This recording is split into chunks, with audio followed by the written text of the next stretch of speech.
In this video, I'm so excited to introduce you to our new Google Sheets extension called Address Cleanup. The goal of this is to fully standardize your address list without you having to put in any manual labor. So I think this is going to drastically decrease the time that it takes you to format your address list from your clients. So let's dive in. First of all, this is a Google Sheets extension. It's only going to work on Google Sheets files. If you are not seeing the word extensions up here as an option, for instance, here it is right here, then that's because your file is a numbers file, Excel file, etc. So even if it's on Google Sheets, you might need to resave it. Just click File and Save as Google Sheets, and it will open the exact same file. It'll just be a Google Sheets file, and you'll see extensions at the top now. Now, Address Cleanup is designed to do 4 specific things and then 1 optional thing. To be fair, all of these are optional. If you don't want to run one of the functions, you just skip that option. So the 4 things that we are trying to do is spell out the types of streets. So CT instead of court, BLVD instead of boulevard. We're also going to standardize capitalization and punctuation in those abbreviations specifically.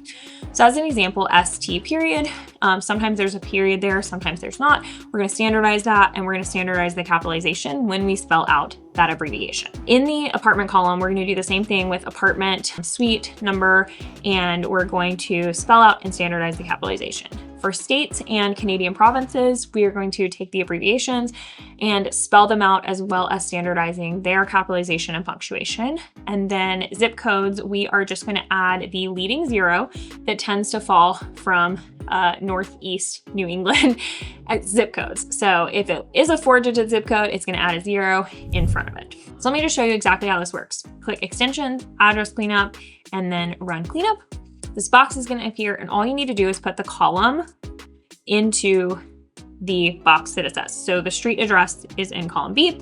This could be in any column in your spreadsheet, so just make sure you put whatever your corresponding column is. The apartments are in column C, the states are in column E, and the zips are in column F. Then we have this optional one to capitalize first letter of whole sheet. We're going to skip it for now and come back to that. So we'll run cleanup, and what you'll see will happen is kind of exactly what I said. All of those things are being spelled out. When it says complete, you might not see the last function until after you click OK, but I promise it will show up. There you go.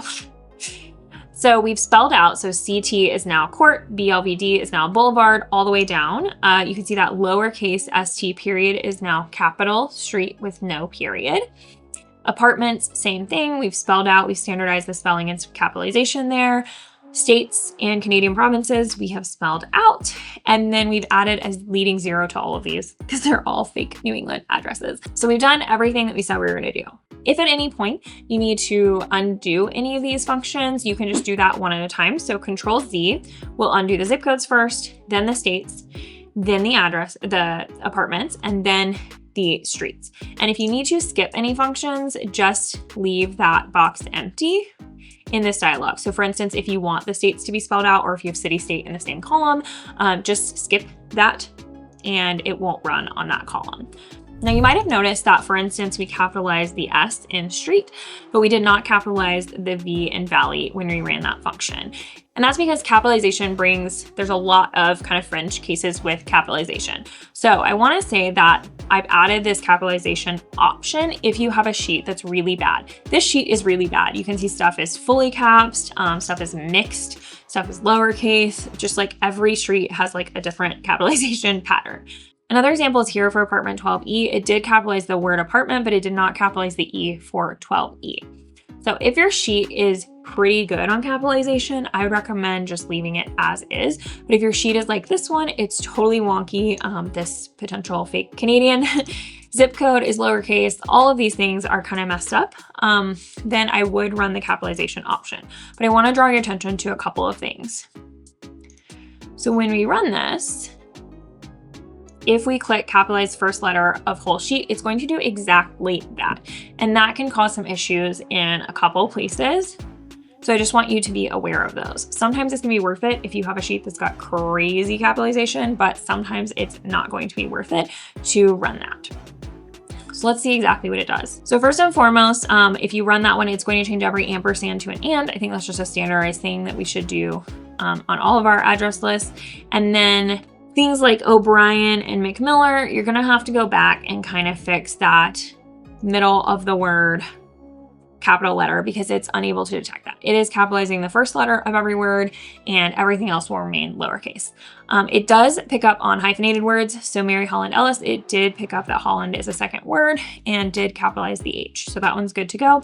And then De Laurentiis is just such a weird one because we want lowercase for the first one and then capital for the third one. Same thing over here with O'Dowling Place. But what you will notice in this column is now we've capitalized Valley and Street. These two were both all caps. So Park Road and Church Lane were all in caps and now they are proper case. So everything in this column is now proper cased, which is actually a huge improvement. And even though we had to make a couple of small changes over here, it was still worth it to do that. Apartment 12E is now capitalized and our Canadian zip code is also capitalized. So what I would recommend doing is not using the capitalize feature if you don't need it. And then if you do need it, just kind of going through and just highlighting those fields that you might need to correct after you run the feature, and maybe going back and making 1 or 2 corrections after the fact is easier than trying to manually capitalize the entire thing correctly. So I think you can decide when you need that and when you don't. But whether you're using the capitalize option or not, I think you can see how this will save you so much time. I mean, even just spelling out the states, even if you do a quick text replacement on all 50 states, that's going to take you several minutes, whereas this just took a couple of seconds. And going through and spelling out all of the different street names, you're liable to make misspellings, you're liable to miss things. Sometimes I'll miss one of those zip codes that has a dropped 0. So this is just going to ensure that you don't miss everything. And if you have a list that's like 300 people long, it's going to save you so much time. Now with everything, there's a couple of caveats, and this one is just really important for you to understand that we are not correcting anything. So this falls into 2 categories. First of all, I want to be clear that this is not going back to the USPS database in any way. That is called address validation, and there are people who do that, but you would pay per sheet for them to validate every address on the sheet. I'm going to link my favorite person below who offers that service. However, this is just text replacements, so we are not validating that your addresses are correct. As an example, if there is a town in Vermont called Cary, C-A-R-Y, and there's also a town in Vermont called Mary, M-A-R-Y, and someone mistypes and puts the wrong one, this is not going to go back and say, oh, well, this zip code matches with Mary, not Cary, so we're going to change that. If there is a zip code that is 4 digits, but it's not supposed to have a 0 in front of it, it's supposed to have something else, it's not going to be able to catch that. It's just going to add that leading 0. So this is not in any way referencing the USPS database. It's not correcting the addresses if they are inputted incorrectly. It is simply standardizing, spelling out abbreviation, it's standardizing your capitalization, and it's standardizing your punctuation. So I like to think of this as standardizing, not correcting. The second aspect of this is there's no AI involved, so it is not thinking. If you have Massachusetts, but you spell it with 1 S, or you spell it Massachusetts or something like that, it's not going to look at that word and think, I think they were trying to spell Massachusetts, I'll change it to Massachusetts. So the only way I would be able to do that is if I input every possible misspelling of every possible word and did a text replacement, and I just can't do that, that's impossible. So it's going to take MA and change it to Massachusetts. It's not going to take Massachusetts and change it to Massachusetts because it can't predict every single misspelling, and it's not using AI to think about what you possibly meant. It's just doing a simple text replacement. So if there are typos, you will have to fix those yourself. If some of the addresses are incorrectly inputted, like the numbers are wrong, that's going to be an issue. If you have any zip codes from foreign countries where the zip code is actually 4 digits, it might accidentally put a 0 in front of those. So what I would recommend with foreign addresses outside the US and Canada is just moving those to a different sheet or locking those cells when you run this function, and then going back and making sure those are added on kind of manually. So yes, there are a couple caveats, and I don't want you to expect it to just do magic that it can't do, but I hope you can see that the standardizing of the punctuation, the spelling out of abbreviations, the standardizing of the capitalization is still so valuable, especially the more lists you use it on and the longer those lists get. If you ever have 1,000% list, this is going to save you hours. You're also never going to accidentally mix up the abbreviations for Missouri and Montana or something, which I have done before. So I hope you see how exciting this is. I think it's going to just totally revolutionize it changing up your address list. You're not gonna have to send them back to your clients. It's just gonna be another level of service that you can add to them and something you can take off of their plate, but also now take off your plate. So I'm gonna link address cleanup below. If you grab it, let me know what you think. I can't wait to hear what you think of this. And if there's anything else helpful that we could add to it in future updates, please let us know. Thanks everyone.